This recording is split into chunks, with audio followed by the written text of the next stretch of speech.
Hello everyone. For some blatantly obvious reason, I've been thinking about Castle of Lost Souls recently. And of course, Castle of Lost Souls was one of the Golden Dragon game books, which I have. It would appear, and don't worry, I'm going to read the article like some kind of brainless moron who can't just talk for himself at some point as well, because some of you might not have read it and experienced it. But I was originally going to play through the Golden Dragon game books in order on the channel as a series of gap filler games in between larger things, or if a particular game needed to go on a break, for example. Obviously, after the first Golden Dragon game book, there was a bit of a slump, and I focused on, I think, Tainted Grail and a few other games like Evil Islands quite hard, and I didn't get round to the second Golden Dragon book. And Castle of Lost Souls was the final book in the series. Since Castle of Lost Souls is going to be added to the Fabled Lands game at some point, possibly quite soon, I would like to refamiliarise myself with the original so I can play Spot the Difference. It's like that scene in the IT Crowd, Series 1, Episode 2, where Moss buys the latest Harry Potter book and brags that he has bought the children's edition and the adults edition so he can go through and make sure there are absolutely no differences. Don't worry, that won't be the episode thumbnail. I don't want to get sued. So I have the original PDF as scanned into Home of the Underdogs. And yeah, technically what Home of the Underdogs did was probably illegal, but it also kept the book series alive for a long time until it could be revived properly. And I have the new updated edition, which came out this year. Now, I'm not sure what the difference is apart from most of the artwork being removed. However, if I just go to a random page, it is hot-linked. So we can zip around the book without having to just, use a scroll bar and guess if we've gone far enough or not, But we do get all the pictures.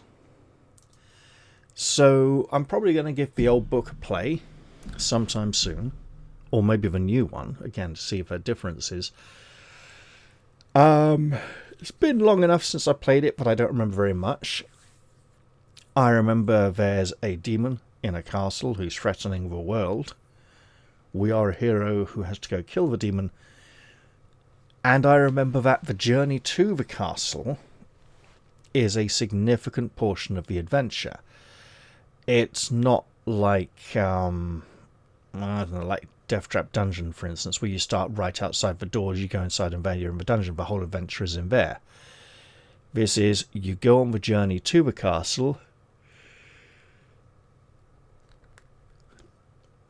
and then when you arrive there, you go inside and try to defeat the demon in the castle.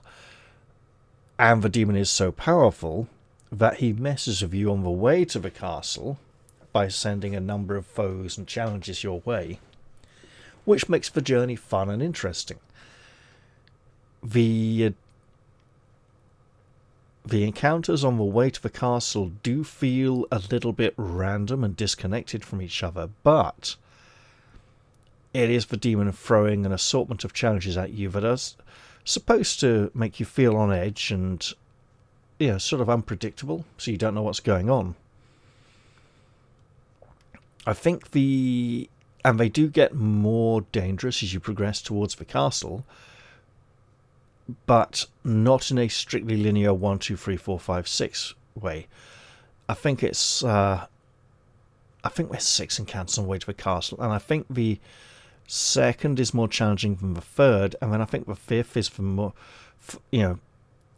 the fifth one is the toughest of all 6 or something like that. I remember one of the encounters is the Chonchons, the flying disembodied heads with big ears that flap their ears to fly like wings. It should have a picture in here. That's not it, is it? No. Let's see if I can find it quickly. That's not it either, but we're getting closer, allegedly. Nope. Some very evocative artwork, mind you. An iron golem? Okay. Ah, yes, the chonchons. The heads with huge distorted ears that they flap around with. Yeah, that's them. It'll be fun to see how they appear in Fabled Lands. Now, one thing I'd like to point out is that Castle of Lost Souls was a typical game book where it's focused in quite closely on the character and their immediate experience. Whereas Fabled Lands plays from a different perspective. It plays from a more zoomed out view, where events are a bit less detailed and can occur and progress quite quickly. The only other example I can really think of that does this would be the Tunnels and Trolls adventures, which often handled things in a similar manner. Neither approach is bad, it's just different. So let's see what we have here. The archfiend Slank stalks the land. Beyond the hills and haunted swamps within the foul underworld, where the sun never rises, lies the grim castle of the demon lord Slank. For centuries this infernal monster has plundered the souls of mortal beings, gathering them to his terrible abode to dwell in eternal torment. Now the secret magic that can destroy Slank is known at last. You agree to undertake this perilous adventure, but can you rid the world of the demon's evil shadow? Or are you merely destined to become the next of his victims? This looks like we may have travelled through some portal into another world, the world of the Golden Dragon series, with the world of Fabled Lands outside some kind of barrier, or it looks like a magnifying glass, a lens where we're taking a closer view of the world, which is interesting. Wasn't the demon called Slanker instead of Slank? I cannot remember, but it should be quite easy to check. Introduction.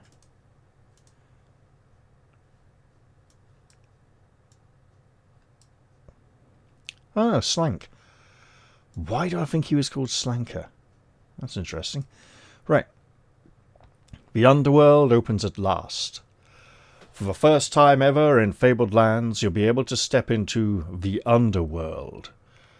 A realm that was originally intended to appear in the never-published Book 12, but only existed as a tantalizing one day in the lore. In this DLC, that one day finally arrives. Beneath the familiar fields of Golnir lies the sodden blight and plains of Ash, the sunless domain of the archfiend Slank and his castle of lost souls. This new questline takes you from the surface world you know into a completely new layer of the setting, and back again, if you live long enough. Here we have some sample images. These do give the feel of being in the castle. Now this is interesting because not all of these are battlefields. Necessarily. So we may have a chance at illustrations, or we might be navigating this by clicking on the edge of the images, like in an old school point and click, instead of travelling around the world map when we get into the castle. Interesting. It's also interesting that they chose Golnir as the location, because Golnir is the seemingly safe land where the quests are all kind of hidden and tucked away, and you need to look for them or find them by accident. Whereas in the other realms of the Fabled Lands, the quests are somewhat easier to obtain, but in many cases harder as well. So Golnir is that place where you've just got out of Saqqara, and you start to feel safe, and you can relax and enjoy yourself, feel comfortable, feel, yeah, you know what, I am a hero, I've achieved good things. And then you begin to find there is danger and mystery hiding under the surface. I mean, most of it's in the Countess's castle, where you get most of the quests, but which is also difficult to get into. Apologies for yawning. It is nearly 5 in the morning, and I've been awake for a little while. I was going to record this earlier, but the night was cold, so I wrapped up warm with blankets on the sofa, because I was just too exhausted to go upstairs to bed. A new chapter in Fabled Lands Mythos. Like many of you, I was disappointed when Fabled Lands Book 8 had to be delayed. Life got in the way, and those plans had to be pushed back. But out of that gap came something special. Paul Gresty, author of Fabled Lands Book 7, The Serpent King's Domain, has crafted a brand new take on the Castle of Lost Souls, originally a classic quest adventure by Dave Morris, now completely reworked and expanded to fit seamlessly into the Fabled Lands system, setting, and tone. As I mentioned, the tone of the Fabled Lands is more zoomed out, less of a focus on individual encounters and experiences, and more of a focus on a grand overarching narrative and freeform play, whereas the tone of the original adventures was much more, you're in the situation, it's very intense, this is happening, it's wonderful, it's magnificent, and less, oh, look at this big map, you're here today, gone tomorrow. I will say the journey from the starting point to the castle definitely fits into the Fabled Lands theme, where you could go a few days and then have an encounter. I'm not sure about how the castle itself will be handled. Then again, I think the castle in Castle of Lost Souls is a smaller portion of the adventure than you would expect due to the journey to get there. It might even be a smaller portion of the adventure than the Lord of Shadow Keep, which also features a journey to the castle, but I think it's a shorter journey to get to the castle. I'm not sure. This new version is fully integrated with Fabled Land rules and mechanics, and packed with new items, new encounters, and new ways to die horribly in the service of heroism. I imagine it will be significantly different due to being an adaptation. Not because the rules are different and enemy stats might be different, but because of the style of storytelling of Fabled Lands, which is somewhat different to the style of the Golden Dragon gamebooks. From gamebook pages to digital quest. I've played through the new Castle of Lost Souls gamebook this summer before its release, and I genuinely loved it. I got hyped in exactly the way I did when I first discovered Fabled Lands 40 years ago. Oh, no, sorry, Did I discover Fabled Lands 40 years ago? No, I discovered Fabled Lands about 10 or 15 years ago, when people started ranting and raving about how great it used to be. I was more of a Fighting Fantasy and Lone Wolf and Way of the Tiger guy. But there you go. Yeah, so I didn't discover Fabled Lands until it was kind of on a bit of a slump and practically discontinued before the revival.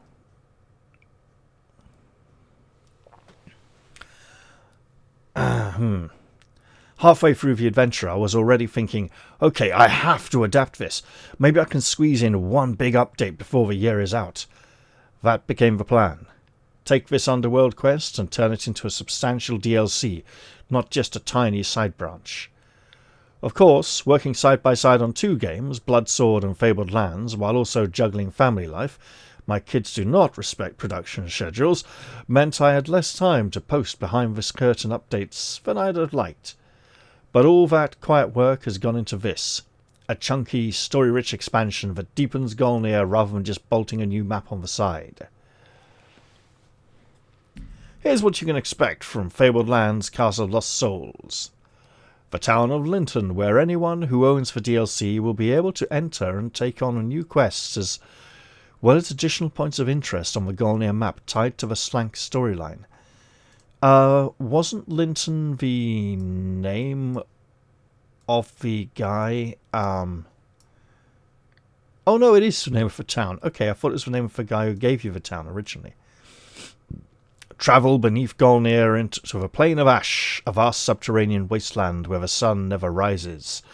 Explore the grim castle of lost souls, Slank's fortress of torment. Hunt for the secret magic needed to destroy Slank. Decide how far you're willing to go. Saint's ashes, penitent's hair, infernal bargains. There are multiple ways to prepare for final confrontation. The penitent's hair sounds familiar. Saint's ashes slightly. Then again, it's been a long time since I last played this book. Demons, chonchons, clockwork horrors, smoke serpents, and other creatures of the underworld battle through new combat... Oh no, full stop. Battle through new combat locations, from mirrored labyrinths to sacrificial chapels and demon-haunted towers. And here we have a picture of a demon who's probably haunting a tower. A demon lord. Is that a take on Slank himself? Interesting. And the Rauch worm. I presume that's the smoke worm. We got some items. All good stuff, if you're familiar with Fabled Lands. I'm not going to go into too many details there. You can go look up the article yourself or pause the video and read what it says. So yeah, there's magic items. Great. The DLC is intended as an in-betweener. A substantial quest arc set in Golnir and the underworld that you can tackle between your existing adventures, not a full numbered book replacement for Fabled Lands Book 8. But make no mistake, this is a big journey. From the quiet town of Linton, through haunted hills and swamps, down into the underworld, and finally to the iron gates of the Castle of Lost Souls, this is a pilgrimage into the dark heart of Fabled Lands. I honestly can't wait to see how many of you make it to Slank, or how many of you end up as decorations on his walls. More information, screenshots, and a release date are coming soon. Until then, sharpen your sword, count your blessings, and don't look back when the underworld opens beneath your feet. Ooh. Well now, I might just have to play through the original Golden Dragon game book on the channel. And I'm not sure I can play books 2 to 5 before book 6, so I might have to play it out of sequence. For now, though, I should probably go get some sleep. It's we're going through a bit of a cold snap at the moment. It's getting a bit too cold to record at night. It shouldn't be this cold quite this early in the winter yet. So hopefully things warm up a little bit before the full-on winter starts settling in. It's the shock of a sudden cold rather than the experience of a prolonged cold that is causing this. And the fact that I've had a lot of early mornings recently, which has made it harder for me to record anything. Anyway, I'm going to throw this video up. Hope you'll like it and enjoy it. And I'll upload something else sometime pretty soon.